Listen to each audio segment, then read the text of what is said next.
friendship that'll never ever end.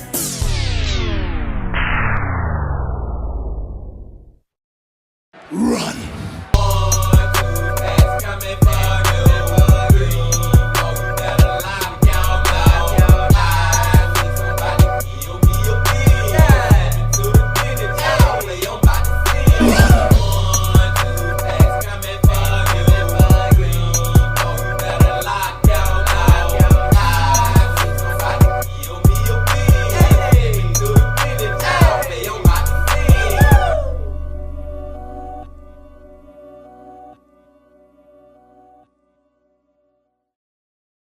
It's a beautiful day in the neighborhood.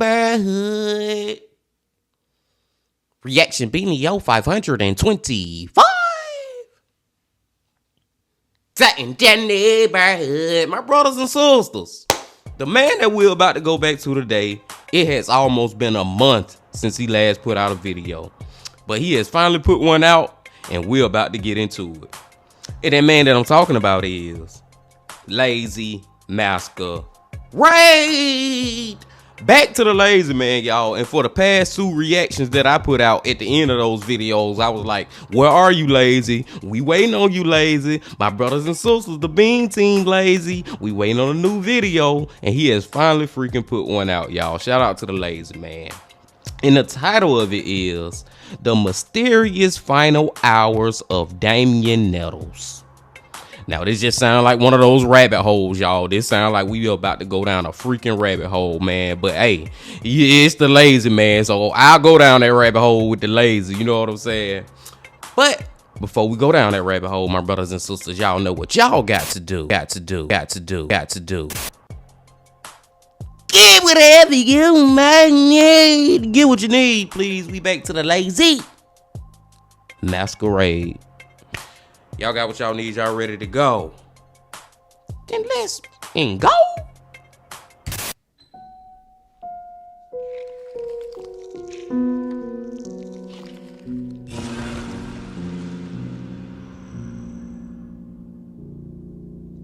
The Lazy.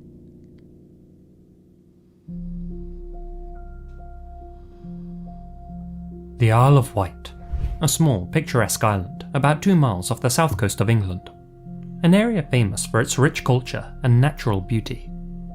It's a traditional and friendly place where many Brits choose to retire.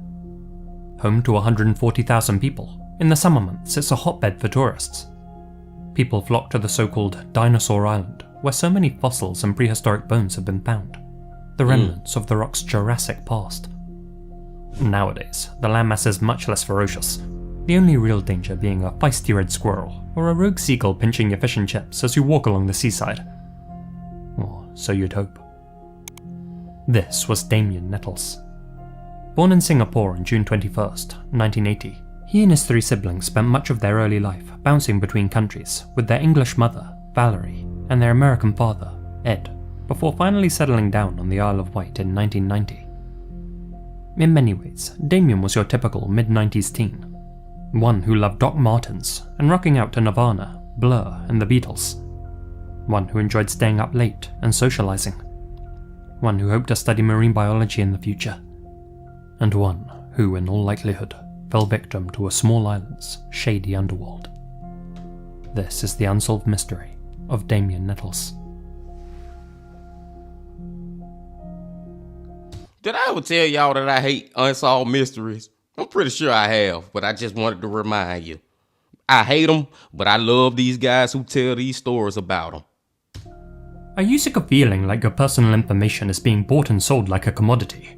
I sure am. Look at the Lazy. Lazy with a commercial, man. But yeah, man, it's like a love-hate relationship with these unsolved mysteries because for number one, I like hearing about them just so I can learn about the person in the story, the victim, you know what I'm saying? Just so I feel like everybody who learn about these victims in these stories, you keeping their memory alive. You know what I'm saying, man? Just because of the fact that now they are in your memories. You know what I'm saying, man? But at the same time, I just freaking hate the unsolved mysteries because they are unsolved. But like I said, I love the Lazy Man, and he tells these freaking videos in such a beautiful way. So let's check it out. It was the 2nd of November, 1996, a cold and dreary day on the Isle of Wight. That evening, a then 16-year-old Damien Nettles slipped on his favourite outfit, a pair of blue jeans, a black sweater, and his signature Doc Martens, and caught a ride with his father Ed to East Cowes, eager to meet up with his best friend, Chris Boone. As he stepped out the vehicle, Ed told his son to be home no later than midnight. Always polite, Damien thanked his dad for the lift, agreed to the curfew with his trademark grin, and set off towards Chris's house. That was the last time Ed ever saw his son. Unbeknownst to either of their parents, Damien and Chris were secretly planning to get drunk together. Now, I don't know about other parts of the world, but in the UK, and most of Europe, that's pretty typical for people their age. Damien and Chris's night began at 7:30 PM when they attended a house party hosted by a mutual friend. Well, this party turned out to be more of a gathering, and so, preferring to spend their night elsewhere, Damien and Chris left at 9:30 and went to a local off-license to buy some booze. The legal drinking age in the UK is 18, but Damien was tall, 6'4" to be exact, and could definitely pass for older than his years, and as such, the pair fancied their chances of not being ID'd. Luck smiled upon them, and they left the store with 2 bottles of Special Red, a strong and cheap cider. From there, the two caught the ferry from East to West Cowes, and witnesses aboard described the two youngsters as chatty but not drunk. After arriving on Cowes High Street, the 2 young men hopped from pub to pub, hoping Damien's height would work in their favour once again. Yet, despite their best efforts, they were refused entry to all of them. Though they couldn't rely on Damien's height to get them into any venues, the one thing you can always rely on is the British weather going from bad to worse. Without warning, it began hammering it down with rain, and rather than lurk around outside bars like a pair of drowned rats, Damien and Chris mutually decided to call it a night. They walked together towards Northwood Park, and when they reached the steps, the boys parted ways. That was at 10:30 PM. But though Chris's night was over, Damien's wasn't. He initially set off in the direction of his house, but at some point, he turned around and returned to the high street, bouncing from pub to pub once again. Without the much younger looking Chris by his side, Damien found it far easier to get inside without being ID'd. Several locals who knew Damien confirmed seeing him inside various pubs during that next hour. One witness even recalled seeing a confused young man matching Damien's description in the Harbour Lights pub car park, attempting to open the door of a blue Ford Fiesta at around 11:15. Damien's hunger. And you know the thing about this story that's a little different than what we usually hear about, y'all, is the fact that Damien is a male. You know what I'm saying? A lot of these times it be females who go to these bars late at night, walking home by themselves, then they get attacked. You know what I'm saying? Or whatever happened to them, they get murdered. But Damien is a male. That just lets you know it don't matter the gender, man. Be careful when you out late at night by your freaking self, especially when you in an environment where, or you around, in an environment around where there's a lot of alcohol and people out elfed up, you know what I'm saying, late at night, partying, clubbing. You never know what going through people's mind or who is the freakiest out there. Hunger eventually got the better of him, and like many young Brits after a night out, he went to fill up on some greasy food. And when in Cowes, where better than Yorkie's fish and chip shop?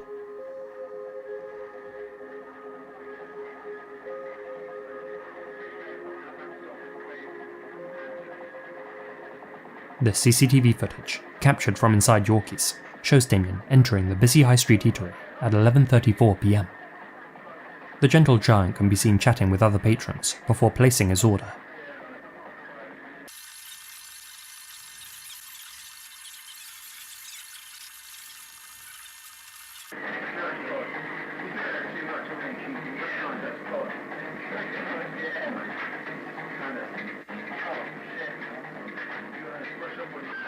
Damien was known for being social, larger than life, and for chatting with strangers. But judging from the footage, it looks to me as if his chattiness might have stemmed from the cider he'd been drinking, or perhaps even from a stronger substance.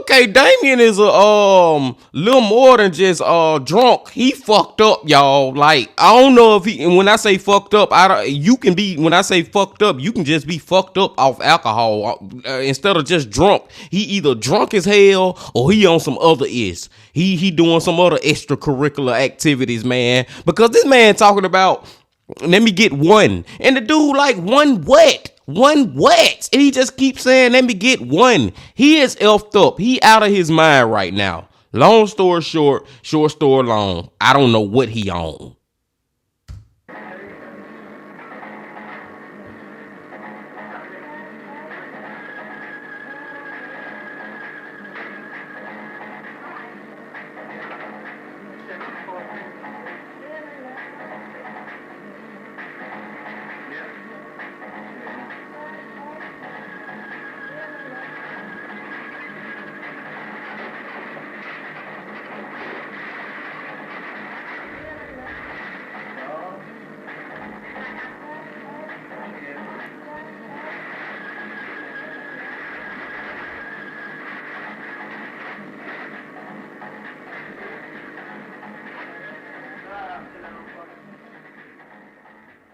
In the mind of That was just very weird. I don't know what to make of Damien.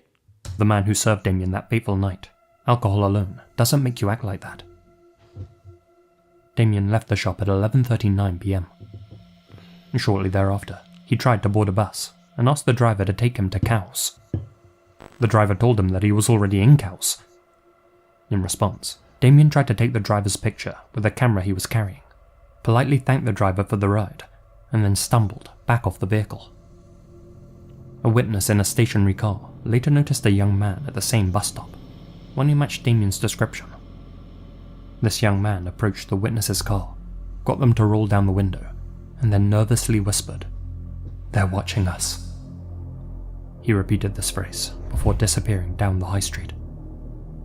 The last reported sighting of Damien was at 12:06 a.m. as he made his way along Sun Hill in the direction of his home. The streets, at that point, were empty. When the rest of the Nettles family awoke later that morning, they quickly realized that Damien hadn't returned home. That was completely out of character. Valerie and Ed tried their best to contact him, but were unable to do so, and as such, went to the local authorities and reported their son missing. Today, 27.5 years later, Damien's whereabouts and well-being remain a mystery, with this surveillance footage being the last to show him alive. So, what happened to Damien Nettles that dreary night in November 1996? Well, like any missing person case, there are 5 main explanations we can examine. He ran away. He ended his own existence. He had an accident. He was taken. Or he was killed. And which one of those 5 that y'all going with, my brothers and sisters? I don't know, man. I always point towards murder, especially how many of these videos we watch where that be the outcome. But the thing that's bothering me about this one is the fact that his body was never even found. So you can make an argument that I couldn't even dispute if you were to say that Damien's still out there alive. How can we dispute it? His body was never found, never recovered. You know what I'm saying? Maybe he just left that life, even though I know this is a crazy ass theory or whatever, but I'm just saying you can't even argue against that theory. But at the end of the day, I'm gonna have to go with murder, my brothers and sisters. Suicide, unless lazy man say something about something that was going on in his life that was bad. I don't know, man. He seemed like a happy ass dude to me, man. I don't know. Let's go. To begin with, the police didn't suspect foul play. When Ed and Valerie told them that Damien hadn't returned home that night, they ignored their urgent pleas for land and air searches, stating that their son had probably just run off for the weekend. Their attitude was so apathetic that they mistakenly recorded Damien's age as 19 rather than 16, making him a missing adult instead of a missing child. When Mrs. Nettles called the station a few days later for an update, she was unbelievably dismissed by officers as a hysterical mother and was told that her frequent calls were obstructing their investigation. Well, it was clear to Valerie and the rest of the Nettles family that Damien wasn't ignoring them on purpose. And besides, on such a small island, where was he meant to have run off to? Word travels fast on the Isle of Wight. Everyone was aware of Damien's name and face by that point, and nobody had reported seeing a distinctive 6'4" boy anywhere. Which brings us to Damien's mental well-being. Those who knew Damien described him as having a zest for life, and no one suspected he was planning to end things.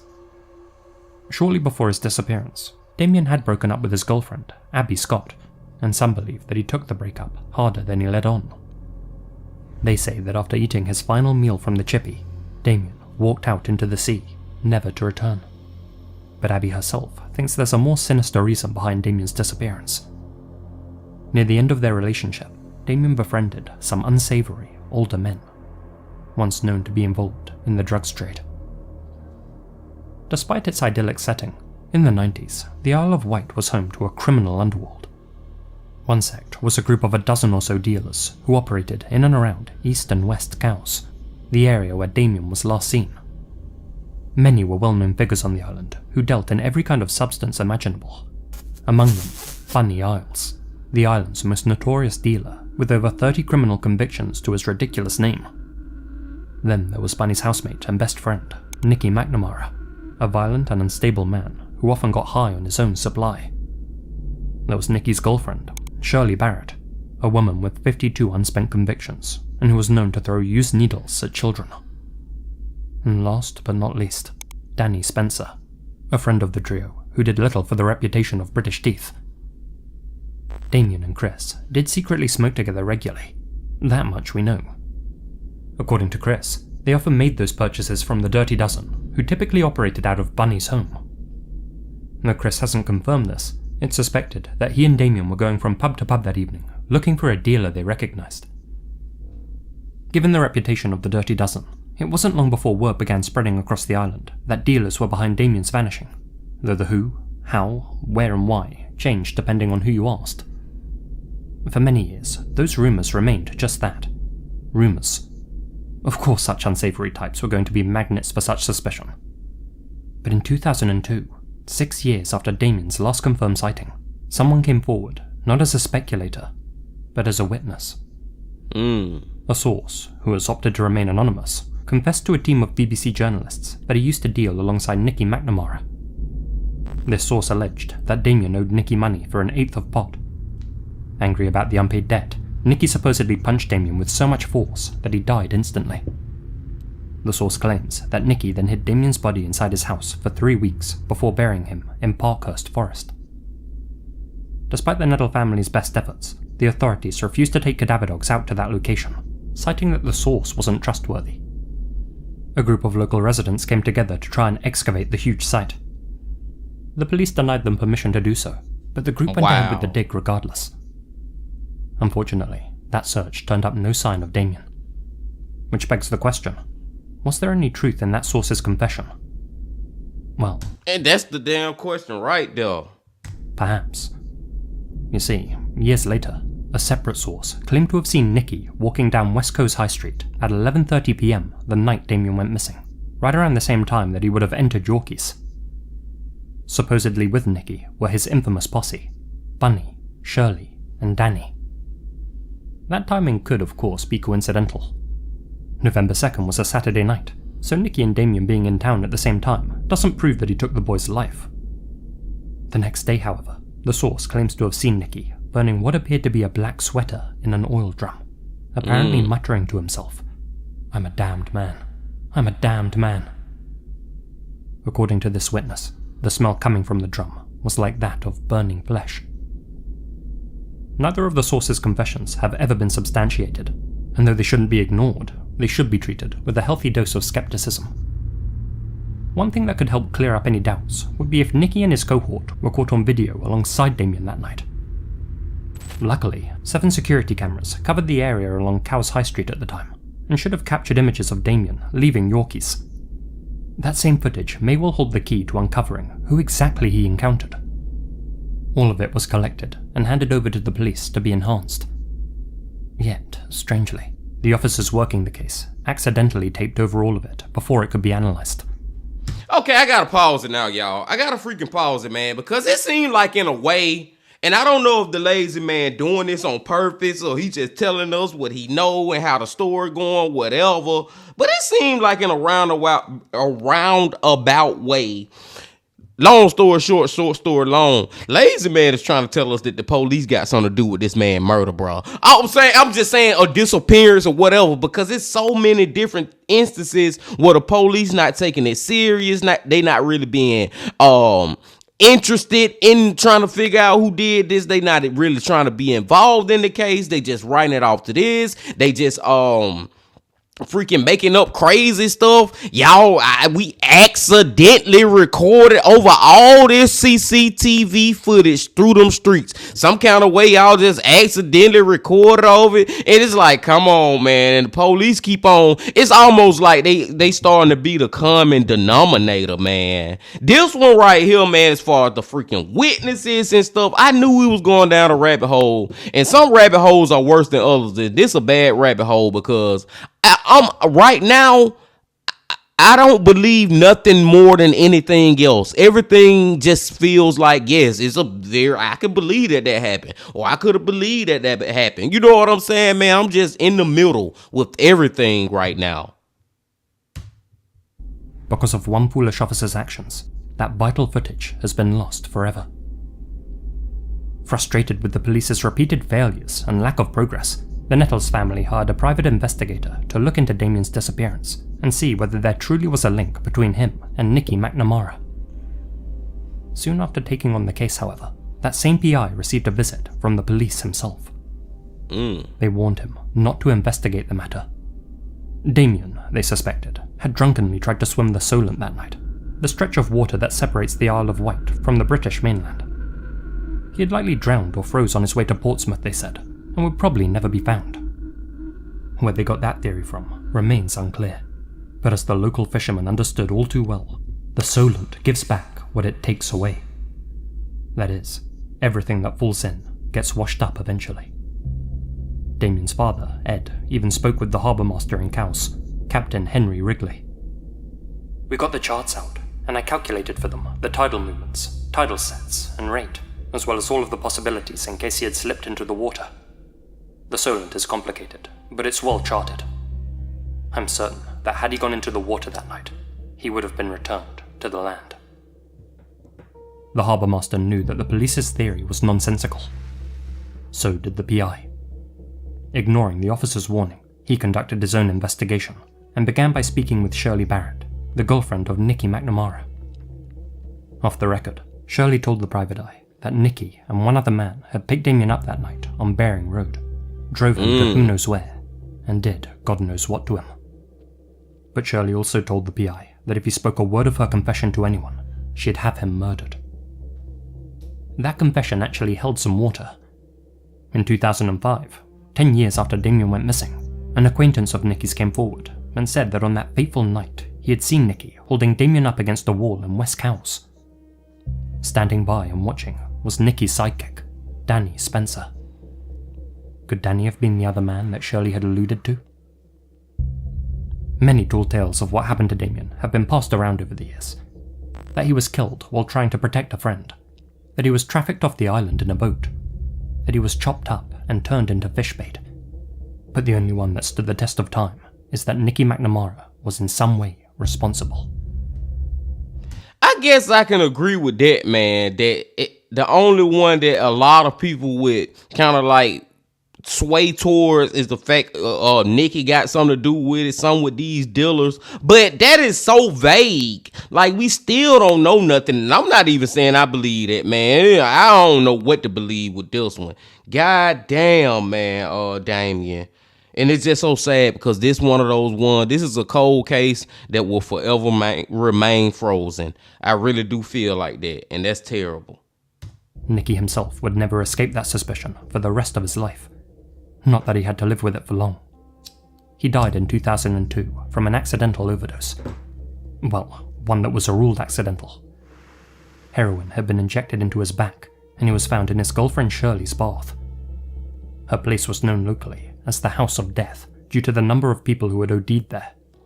By the time Shirley found Nicky, he he had been dead in the bath for several days. She had been in the house the entire time, but was apparently so out of her mind that she hadn't noticed him. Despite Nikki's demise, to this day, nobody has mustered up the courage to come forward with credible information about Damien's disappearance, and those who have spoken up have done so unofficially and anonymously. As far as I can tell, Nikki's friend, Danny Spencer, still lives on the island. According to those who know him, when he's drunk, Danny often talks about Damien Nettles, the boy who went missing all those years ago, and allegedly repeats the phrase, "If there's no body, there's no crime. No body, no crime." Somehow, and the mind boggles at this, Danny's been able to get his hands on the confidential witness statements which threw suspicion on both him and Nikki. Whether he's used that information to intimidate those who try to speak out against him remains unclear, though it's worth noting that at least one witness has since retracted their statement. The authorities did question Danny, but released him without charge due to a lack of evidence. 7 other arrests have been made since then too, but nobody has ever been charged in connection with Damien's case. The police kept no logs or recordings of any of their interviews with the suspects.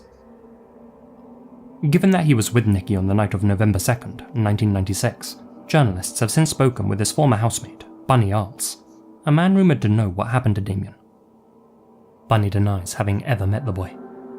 And that's despite Damien's best friend, Chris Boone, admitting that they used to score from him. Safe to say, Bunny likely knows more than he's letting on. As for the police, Valerie Nettles has described their management of the case as lackluster, shoddy, and pitiful. From the force's viewpoint, they've invested 20 years into the investigation, have taken 357 witness statements, and reviewed over 2,500 documents. But given how ineffective their investigation has been thus far, there are many who suspect that there's something larger at play here, and that everything is not quite right on the Isle of Wight. It would later come to light that the police edited this video from inside Yorkie's, removing a portion which showed a police car passing by the window. Question is, why? Why would y'all delete that footage? I'm telling y'all, man, there's some weird shit going on with the police in this case, man. I don't know, y'all. Now I'm starting to lean towards if I had to come up with a theory, that's the theory that I probably a conspiracy. That's what I'm gonna lean towards, that the police had something to do with it. Long story short story long. Maybe one of their officers end up killing him in some type of way and they covered up for him. Now I know that shit be sounding crazy, but I'm just saying, man, from everything that the lazy man laying out, like I said, the common denominator is the police and their actions and the things that they freaking doing.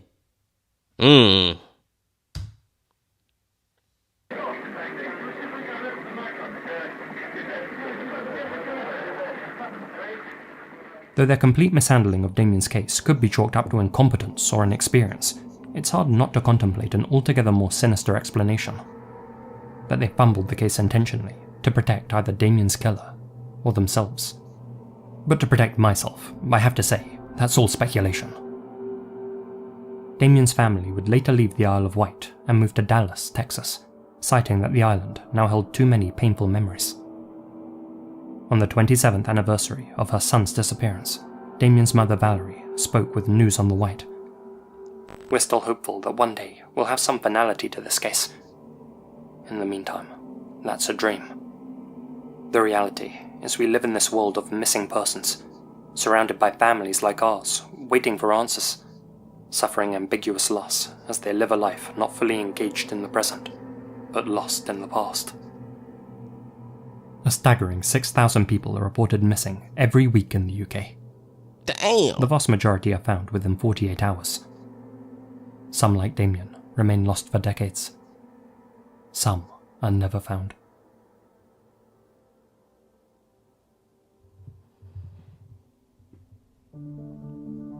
And I know his mama, man, for the rest of her life, she gonna hold on to that hope that one day she can find out, not even just find him, but at least find out what happened to him. You know what I'm saying? She gonna always hold on to that hope. And I don't blame her at all, because I hold on to that hope too if it's one of my family members. I mean, even me just not even knowing Damien, just hearing about him, man, I hope that he alive out there.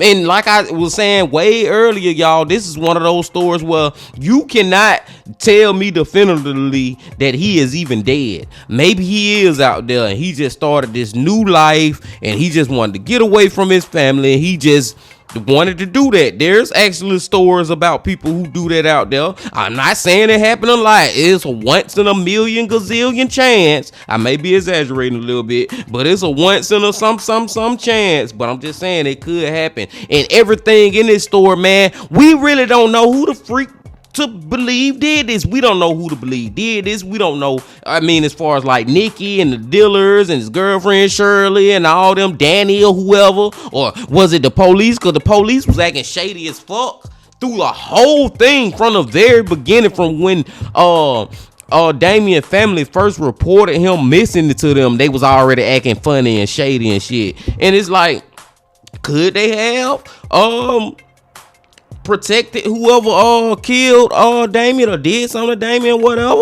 Like Lazy Man said, it's all speculation, y'all. But I just feel like everything in this freaking story is freaking man. We just kept going down a rabbit hole of questioning questions, and then you got witnesses on this damn story who lying, and that always F it up. That F the rabbit hole up even more, man, when you going down and when you gotta listen to these witnesses who claiming that they seen this or heard that and this and that. Then you find out they lying, and now you any other witness that come to you gonna be like, man, you lying too, because all y'all some lying up out here. Long story short story long, man. It's like, I don't freaking know, y'all. All I can say is another great video from the Lazy Man, Masquerade. But I digress. I'm gonna let y'all go now. I ain't finna keep rambling and going on and on with y'all, man. I appreciate y'all being here as long as y'all have. But before y'all leave, just please hit that like button, comment, subscribe, and do all that if you ain't did that yet. And come on back tomorrow for another Coffee Man Friday. But until then, my friends, I also need y'all to remember this. Love, peace, and happiness. Stay safe. Don't stop. Keep going. Yeah.